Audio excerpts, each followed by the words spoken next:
शेगावच्या संत गजानन महाराज संस्थानचे व्यवस्थापकीय विश्वस्त शिवशंकर पाटील यांचं आज निधन झालं। वयाच्या 82व्या वर्षी शेगावमध्ये त्यांनी अखेरचा श्वास घेतला। ज्यांनी आपलं आयुष्य अवघं आयुष्य सेवेसाठी वाहिलं, ज्यांनी गजानन महाराज संस्थेच्या माध्यमामधून सुंदर विश्व घडवलं, त्या महान कर्मयोग्याला आपण वंदन करणार आहोत एबीपी माझाच्या या विशेष कार्यक्रमामधून। शिवशंकर भाऊंचा जन्म झाला 31 ऑगस्ट 1962 साली। वयाच्या 21व्या वर्षी शिवशंकर भाऊ हे संत गजानन महाराज संस्थानचे विश्वस्त झालेत आणि त्यावेळेपासून आजपर्यंत ते विश्वस्त आहेत। संत गजानन महाराजांनी 1910 साली संजीवन समाधी घेतली आणि त्यानंतर त्यांनी लिहिलेल्या आचारसंहितेप्रमाणे शिवशंकर भाऊ पाटील यांची विश्वस्त म्हणून 1962 साली नेमणूक झाली। 1962 ते 1981 पर्यंत शिवशंकर भाऊ हे विश्वस्त होते आणि आता 1981 पासून तर आजपर्यंत शिवशंकर भाऊ हे गजानन महाराज संस्थानचे व्यवस्थापकीय विश्वस्त आहेत।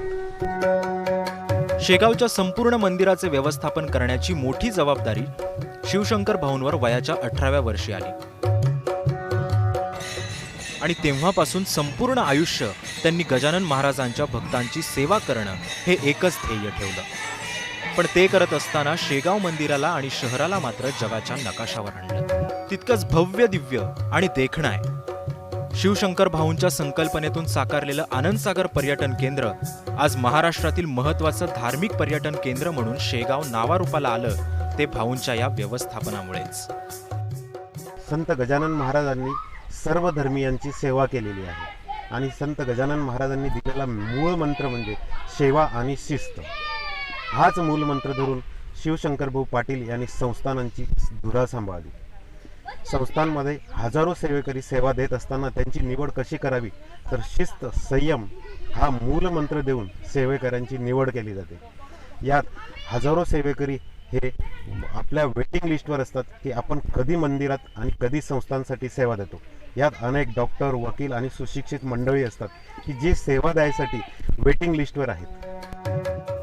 आपलं कार्य फक्त तितकंच मर्यादित न ठेवता 42 पेक्षा जास्त उपक्रम संस्थेच्या वतीनं राबवले गेलेत। आजूबाजूच्या 1000 गावांपेक्षा जास्त गावांमध्ये वैद्यकीय सेवा पुरवण्याची जबाबदारी या संस्थेनं उचलली आहे।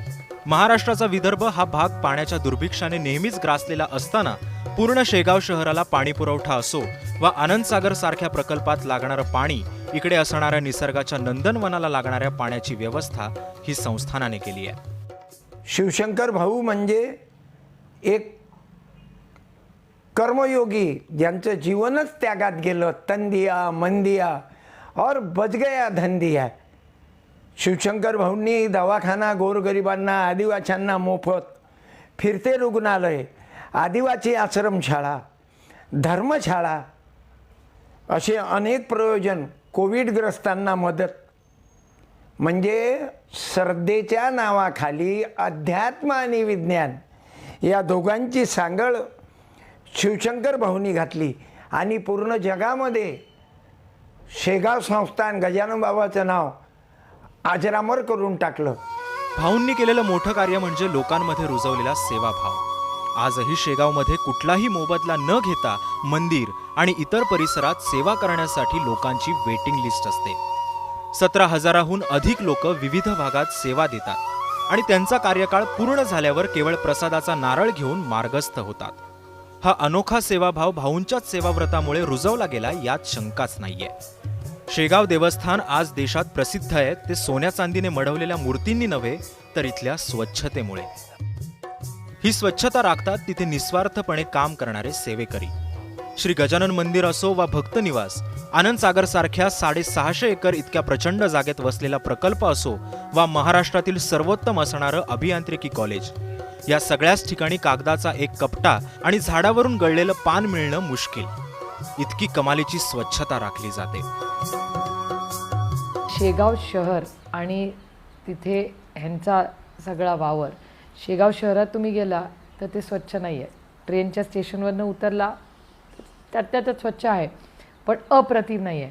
पण तुम्ही जेव्हा त्यांचा दरवाजा उघडतो आणि त्या पूर्ण कॅम्पसमध्ये जातो, जे तीच लोकं त्या कॅम्पसच्या बाहेर आहेत आणि आत आहेत, पण चॉक अँड चीज म्हणजे अतिशय तीच व्यक्ती ही एवढी जबाबदारीने कशी वागू शकते ह्याचं एक अतिशय सुंदर उदाहरण हे शेगावला गेल्यावर जाणवतं. म्हणजे माणसाला जर व्यवस्थित ॲटमॉस्फिअरमध्ये ठेवलं की तोच व्यक्ती जो कचरा बाहेर टाकतो तो इथे टाकत नाही, तो बाहेर थुंकतो पण इथे थुंकत नाही. मग अशी काय गंमत आहे ह्या वास्तूमध्ये की त्याला ह्या सगळ्या गोष्टी करायची इच्छा होत नाही. आणि मला असं वाटतं मला जास्त तिथे गेल्यावर प्रेरणा एका गोष्टीची मिळते की त्याच्यात श्रद्धा आणि अंधश्रद्धा, श्रद्धा जरूर असावी पण अंधश्रद्धा नसावी, ही गोष्ट सातत्याने त्यांच्या प्रत्येक गोष्टीमध्ये आपल्या सगळ्यांना दिसते.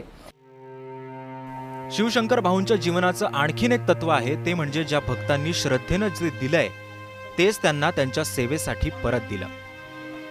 या तत्वामुळेच आज संस्थानाचा आर्थिक व्यवहार अगदी चोख असतो.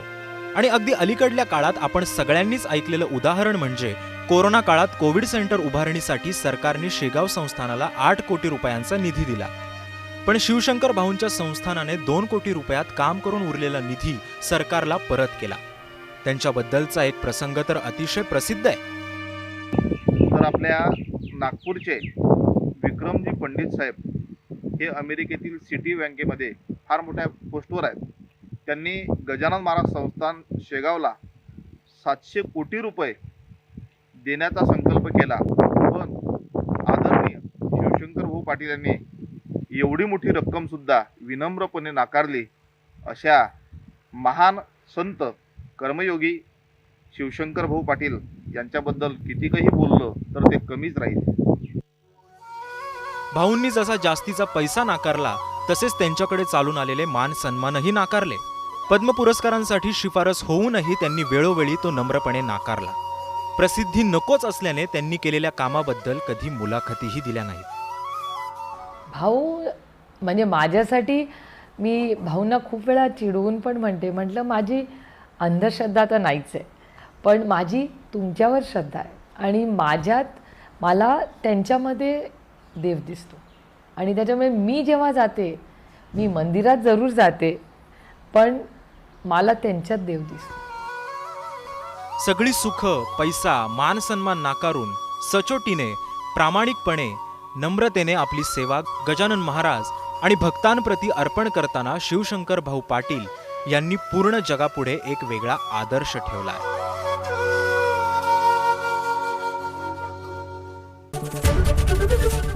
एबीपी माझा, उघडा डोळे बघा नीट.